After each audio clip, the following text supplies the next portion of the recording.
ልጆ አንዴ ያስታውካል፣ ከዛ መልሶ ይደግማል። ልጄ ፈሳሽ እያነሰው መጣ ይሆን? ወደ ሆስፒታል ይዤው ልሂድ? ምን ልስጠው? ይሄ የብዙ ወላጅ ጥያቄ ነው። አንዳንድ በዚህን ጊዜ የሚሰራ ስህተት ሁኔታውን ሊያባብሰው ይችላል። ዛሬ በዚህ ቪዲዮ ልጆ ትውከት ሲያጋጥመው ቤት ውስጥ ሊያደርጓቸው የሚችሉ 5 ቀላል መፍትሄዎችን፣ የፈሳሽ ማነስ ምልክቶችን እንዲሁም መቼ ወደ ሕክምና መሄድ እንደሚያስፈልግ እናወራለን። ሰላም፣ ዶክተር ታዲዮስ ሙሉጌታ የህፃናት ስፔሻሊስት ሐኪም።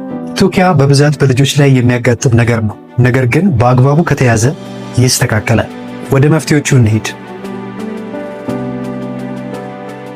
የመጀመሪያው ወዲያው ምግብ አይስጡ።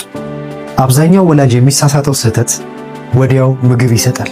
ይሄ ቤተሰባዊ ከሆነ ጭንቀት ነው። ልክ ነው፣ አስታውኳል፣ ሊርቦ ይችላል ብሎ ምግብ ይሰጣል። ነገር ግን ጨጓራ በዚህን ሰዓት እረፍት ይፈልጋል። ምግብን በዚህን ሰዓት ያቆዩ። ዋና ዓላማው ሆድን መሙላት ሳይሆን ፈሳሽ እንዲወስድና እንዲቆይለት ነው። ስለዚህ በዚህን ሰዓት ምግብ ለመስጠት አይቸኩል። ቀጣይ የምነግራችሁ መፍትሄ በጣም ያስፈልጋል። በትውከት ምክንያት ሊከሰት የሚችል ችግርን ይከላከላል። ትንሽ ነገር ግን ቶሎ ቶሎ ፈሳሽ ይስጡ። ዋናው ትውከት ሲያጋጥም ልንከላከለው የምንፈልገው ነገር ፈሳሽ ማነስን ነው። ታዲያ እንዲህ ሲያደርጉ በብርጭቆ ሙሉ ውሃ እንዲጠጣ አያድርጉ። ትንሽ አነስ እያደረጉ ውሃ፣ ኦአርኤስ፣ የሩዝ ውሃ ጥሩ አማራጭ ናቸው። ምናልባት በዚህን ሰዓት የሚያስመልስ ከሆነ አሁንም ትንሽ ቆየት ይበሉና እንደገና በትንሹ ይስጡ። ጨጓራ በዚህን ሰዓት ብዙ ከመፈለግ ይልቅ በጣም በጥቂቱ ነው የሚያስፈልገው። ኦኬ ወላጆች፣ ወደ ሶስተኛው መፍትሄ ደግሞ እንሂድ። ይሄኛው ስቴፕ ጡት ለሚጠቡ ወይም ጡት ላይ ላሉ ልጆች ነው። ማጥባትን መቀጠል ያስፈልጋል። የጡት ወተት በውስጡ ፈሳሽ፣ ንጥረ ነገር እንዲሁም በሽታ መከላከያን በውስጡ ይዟል። ስለዚህ ምንም እንኳን ማስመለሱ ቢኖርም ለተወሰነ ሰዓት ጋፕ ሰጥተው በትንሽ ማጥባትን መቀጠል የግድ አስፈላጊ ነው።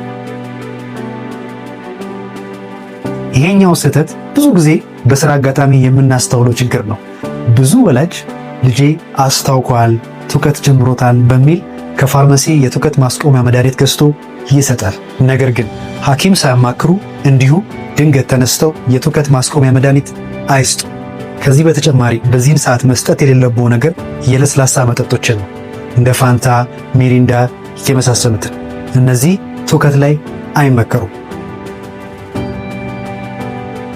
ኦኬ፣ ወሳኙና የመጨረሻው ነገር መቼ ወደ ሕክምና መሄድ ያስፈልጋል? ይህንን ማወቅ ሕይወት ያድናል። አሁን የምዘረዝራቸው ነገሮች ካሉ ቀጥታ ወደ ሕክምና መሄድ ያስፈልጋል።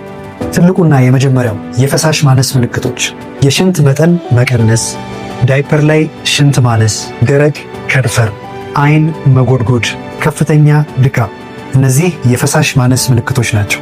ሌላኛው ሐሞት ወይም ደም የቀላቀለው ትውኪያ ካለ ይህኛውም ቼክአፕ ይፈልጋል። እንዲሁ ማስመለሱ ተደጋጋሚ የሚሆን ከሆነ ይውሰዱ። ከትውከት ጋር አብሮ ከፍተኛ የሆነ የሆድ ቁርጠት ካለ ይሄም ምርመራ ይፈልጋል።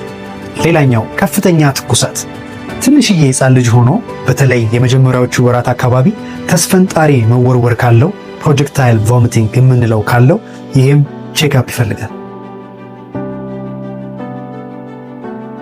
እነዚህን ምልክቶች እያዩ ቤት ውስጥ ላቆየው እስቲሊየው ማለት አያስፈልግም። እሺ ወላጆች፣ ብዙ ጊዜ የሚጠየቅ ጥያቄ አለ። ልጄ ትውከት ሲጀምረው ሁሉንም ምግብ ማቆም አለብኝ የሚል ጥያቄ። መልሱ አይደለም ነው። ምግብ ኢነርጂ ነው፣ ጉልበት ይሰጣል።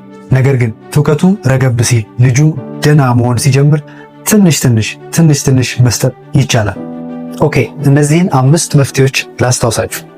ምግብ ወዲያው አይስጡ። ትንሽ ነገር ግን ቶሎ ፈሳሽ ይስጡ። ጡት ማጥባት ይቀጥሉ። አላስፈላጊ መድኃኒቶችን ቤት ውስጥ አይስጡ። መቼ ወደ ሕክምና መሄድ እንዳለብዎ ይወቁ።